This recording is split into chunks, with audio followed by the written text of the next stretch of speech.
தமிழன் தொலைக்காட்சி நேயர்களுக்கு அன்பு வணக்கம். இது திரை அலசல். இப்போ நம்ம பார்க்க போற படம் கோட். விஜய் நடிச்ச கோட் படம் 5ஆம் தேதி ரிலீஸ் ஆச்சு. இப்போ வரைக்கும் தியேட்டர்ல சென்னை தியேட்டர்களில் அவருடைய ரசிகர்களால் பயங்கரமாக கொண்டாடப்பட்டு வருது. ஏன்னா சென்னை தியேட்டர்னு நம்ம சொல்றோம் அப்படின்னா மற்ற இடங்களெல்லாம் கலவையான விமர்சனங்களோடு தான் படங்கள் போயிட்டு இருக்கு. இந்த படத்தை பொறுத்த வரைக்கும் பார்த்தீங்கன்னா இந்த படம் தொடங்கி இந்த படம் அறிவிப்பு வந்த நாள்லேருந்து ரிலீஸ் வரைக்கும் பார்த்தீங்கன்னா பெரிய ஹைப் அந்த நிறுவனம் சார்பாக பெருசா பண்ணவே இல்லை. விஜய் தொடர்பாகவும் பெருசா வரவே இல்லை. அதுல நடிச்ச நடிகர்கள் பெருசா பேசவே இல்லை. எதுவுமே பெருசா நடக்காம இருந்தாலும் ஆனால் அந்த ரசிகர்கள் ரொம்ப கொண்டாட்டத்தோடு காத்திருந்தாங்க. எப்படி இருந்தாலும் இந்த படத்தை நம்ம வரும்போது பெருசா கொண்டாடணும். காரணம் என்ன அப்படின்னா அவர் அரசியலுக்கு போக போறேன்னு சொல்லிட்டாரு. கடைசி படத்துக்கு முந்தைய படம் இந்த படம். அப்போ பெரிய எதிர்பார்ப்பு ஆட்டோமேட்டிக்காகவே இருக்கும். விஜய்க்கு ஒரு பெரிய ஃபேன் ஃபாலோவர்ஸ் இருக்காங்க, கோடிக்கணக்கான ரசிகர்கள் உலகம் முழுக்க இருக்காங்க. அப்போ இந்த படத்தை கண்டிப்பாக அவங்கெல்லாம் ஈகராக வெயிட் பண்ணி கொண்டாட தான் செய்வாங்க.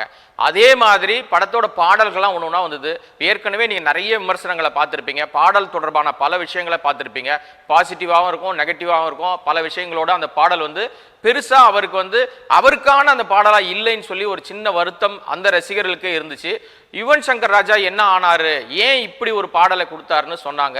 அதுக்கு ஏற்ற மாதிரியே பாடல் தனியா கேட்கும் போது இருந்துச்சு. ஆனா ஒரு விஷயம், படம் 5ஆம் தேதி ரிலீஸ் ஆச்சு. ரிலீஸ் ஆன உடனே அந்த படத்தை அந்த எதிர்பார்ப்போடு போய் பார்க்கும்போது எப்படி நம்ம வெளியே அந்த பாட்டை பெருசா ரசிக்கல அப்படின்ற மாதிரி ஒரு ரெண்டாவது தாட் இருந்துச்சோ அதை உடைக்கிற மாதிரி தியேட்டருக்குள்ள அந்த பாட்டை ரசிச்சாங்க.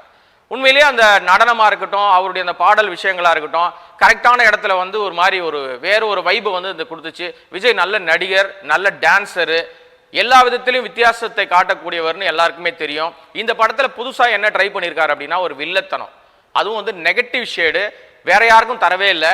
வில்லனா மோகன் இருந்தா கூட இவரே வில்லத்தனத்தை கையில் எடுத்துக்கிட்டாரு.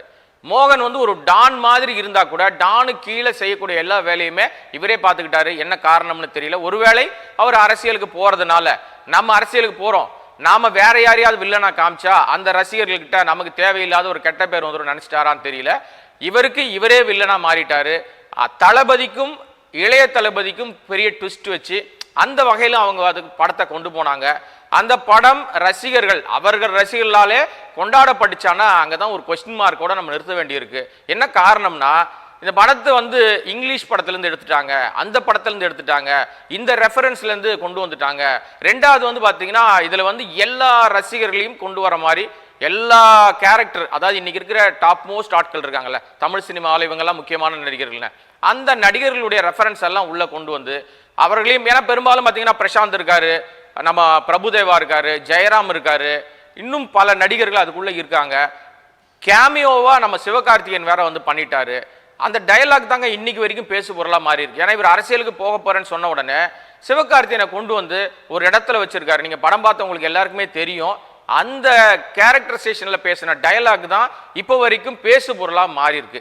படத்தை பத்தி என்ன வேணா நெகட்டிவ் பேசுறாங்க, படத்தை பத்தி பாசிட்டிவா பேசுறாங்க, பட விமர்சனங்கள் வேறு மாதிரி வந்தா கூட இந்த பேசு பொருள் இருக்குல்ல, இப்ப சினிமாவில் இவர் இடத்தை பிடிக்க போவது யார், இவர் இடத்தை எஸ்கே கொடுத்துட்டாரா, சிவகார்த்திகேயன் கொடுத்துட்டு இவர் சினிமா விட்டு அரசியலுக்கு போறாரா அப்படின்னு பேச ஆரம்பிச்சிட்டாங்க. ஏன்னா அதுக்கேற்ற மாதிரி ஒரு டயலாக்கை வெங்கட் பிரபு வைக்க, அந்த டயலாக்கை இப்போ யூஸ்வலாக பார்த்தீங்கன்னா ஒரு சினிமாவில் ஒரு டயலாக் பேசுகிறாங்கன்னா நிச்சயமா அந்த ஹீரோவுக்கு உடன்பட்டாதான் டயலாக் பேசுவாங்க, இல்லைன்னா மாற்றிடுவாங்க. விஜய் மாதிரியான ஹீரோயிசம் மிக்க நடிகர்கள்லாம் அவங்க பேசுகிற ஒரு வார்த்தையும் அவங்க செய்கிற ஒரு விஷயம், போடுற சட்டை கலர்லேருந்து பல விஷயங்களை பார்க்க ஆரம்பிச்சிடுவாங்க. இன்னைக்கு நீங்கள் சோசியல் மீடியா திறந்தீங்கன்னா இவங்ககிட்ட இருந்து என்ன வருதுன்னு வெயிட் பண்ணிகிட்டே இருக்காங்கல்ல, ஒரு சின்ன சின்ன விஷயமும் பயங்கர வைபாக போகுது. பட் கோட்டை பொறுத்த வரைக்கும் ஃபுல்ஃபில்லாக எல்லா ரசிகர்களையும் தனக்கு எடுத்துக்கணும்னு சொல்லிட்டு தான் எல்லா ரெஃபரன்ஸும் உள்ளே கொண்டு வந்திருக்காரு. பட் கிரிக்கெட் ஸ்டேடியத்தில் ஒரு மேட்ச் நடக்கிற மாதிரி ஒரு கிளைமேக்ஸ் காட்சி வருது. அதில் தலை தோனி, இப்போ கிரிக்கெட்னாவே தோனி தான் தலைன்னுவாங்க, ஆனால் சினிமாவை பொறுத்த வரைக்கும் தலை அப்படின்னா அஜித். அங்கே தன் குடும்பத்தில் இருக்கிற ஒருத்தர்கிட்ட கேட்குறாரு, உனக்கு யாரை பிடிக்கும், நீ யாரோட ரசிகர்னு விஜய் கேள்வி கேட்குறாரு. அப்போ தலைன்னு சொன்னோன்னே அங்கே ஒரு பெரிய ஸ்ட்ரகிள் நடக்குது. ஸோ அந்த தலைன்னு சொல்லும் போது பிஜிஎம் ஒன்று வருது, இசை. அது எந்த படத்தோட இசை அப்படின்னா தலை படத்தோட, அஜித் படத்தோட இசை தான் அங்கே வருது. ஆக மொத்தம் அவர் ரெஃபரன்ஸ் அதில் இருக்குன்னு தேட்டரே பயங்கரமாக தெரிச்சு கத்துனாங்க. ஸோ அஜித்தை இவர்கள் பயன்படுத்திக்கிட்டாங்க, இவருடைய ப்ரமோஷனுக்காக அஜித்தை பயன்படுத்திக்கிட்டாங்க. ஏன்னா ரைவலான ஆட்கள், விஜய் படம் வந்ததுன்னா உடனே அஜித் படம் அது ரசிகர்கள் கொண்டாடுவாங்க. அவங்க வந்து இவங்க பேசுவாங்க, இவங்க அவங்கள பேசுவாங்க, மாறி மாறி ஓடும். இந்த கோட்ல எந்த ரசிகரும், அதாவது அப்பார்ட் ஃப்ரம் விஜய் ரசிகர் யாருமே என்ன தப்பா பேசிடக்கூடாது விஜய. அதனால எல்லா ரசிகருக்கும் பாசிட்டிவா என்னென்னலாம் வைக்க முடியுமோ படத்துல வச்சிருங்க. என்னை பொறுத்த வரைக்கும் நான் பர்சனலா பேசுற விஷயம் என்னன்னா, இது வந்து கோட் படம் வந்து விஜய்க்கு ஒரு ஃபேர்வெல் பார்ட்டி மாதிரி பண்ணியிருக்காங்க. ஃபேர்வெல் பார்ட்டினா என்ன பண்ணுவாங்க, ஒரு இடத்துல இருந்து ரிட்டையர்ட் ஆகி வெளியில போறாங்க, அல்லது அந்த அலுவலகத்திலிருந்து அவங்க டிரான்ஸ்ஃபர் ஆகி வெளியில போறாங்கன்னா அந்த அலுவலகமே சேர்ந்து அவர்களை வந்து கடைசி நாள்ல கொண்டாடுவாங்க. அப்ப எல்லாரும் சேர்ந்து அவருக்கு ஒரு பெரிய வந்து ஒரு விருந்து விழா கொடுத்து கொண்டாட்டமா ஒரு வைபா வச்சு அவங்க அனுப்புவாங்க இல்லையா. அந்த மாதிரி இப்ப சினிமா விட்டு விஜய் போறேன்னு சொன்ன உடனே இவருக்கு ஒரு பெரிய கொண்டாட்ட மனநிலையோட ஒரு படத்தை கொடுக்கணும்னு நினைச்சு வெங்கட் பிரபு கலவையான ஒரு விஷயத்தோட சேர்ந்து இந்த படத்தை கொடுத்துருக்காரு. பெரும்பாலும் பாத்தீங்கன்னா நீங்க வெங்கட் பிரபு படங்கள் எல்லாம் எதையாவது பண்ணி படத்தை விட்டு வெளியில போகும்போது கிளைமேக்ஸ் முடிஞ்சு வெளியில போற ரசிகன் கொண்டாட்டமா போயிடுவான். என்ன கதை இருக்கு, என்ன இருக்கு, யார் நடிச்சிருக்கா, அதெல்லாம் யாரும் பார்க்க வேண்டிய அவசியமே இல்லை. இது வெங்கட் பிரபு படம்பா, ஸோ இதுல வந்து நல்லா இருக்குப்பா, சாங் நல்லா இருக்கு, இது நல்லா இருக்கு, காமெடி நல்லா இருக்கு, அந்த ஃபேமிலி ஆர்டிஸ்ட்னு அவங்க சொல்லக்கூடிய பிரேம்ஜியில ஆரம்பிச்சு, வைபவ்ல ஆரம்பிச்சு, சுப்பு பஞ்சில் ஆரம்பிச்சு எல்லாருமே அது உள்ள இருக்காங்க. இந்த படத்துலயும் அதுல எல்லாருமே இருக்காங்க. ஆனா இது ஏன் நெகட்டிவா அவரை போட்டு எல்லாம் கார்னர் பண்றாங்கன்னா, நிறைய படங்களுடைய ரெஃபரன்ஸ் எல்லாம் உள்ள எடுத்துட்டு வந்து கலவையா ஒரு விஷயம் பண்ணிட்டார் இவரு. இது விஜய்க்கான படமே இல்லை அப்படின்னு ஒரு சாரார் வந்து இப்போ வரைக்கும் பேசிக்கிட்டு இருக்காங்க. பெரும்பாலும் விஜய் படங்கள்லாம் பார்த்தீங்கன்னா ஒரு 10 நாளைக்கு வந்து டிக்கெட் எல்லா தியேட்டரும் ஃபுல்லாக இருக்கும். அது டிக்கெட்டே கிடைக்காது, பிளாக் டிக்கெட் தான் வெளியில் விற்பாங்க.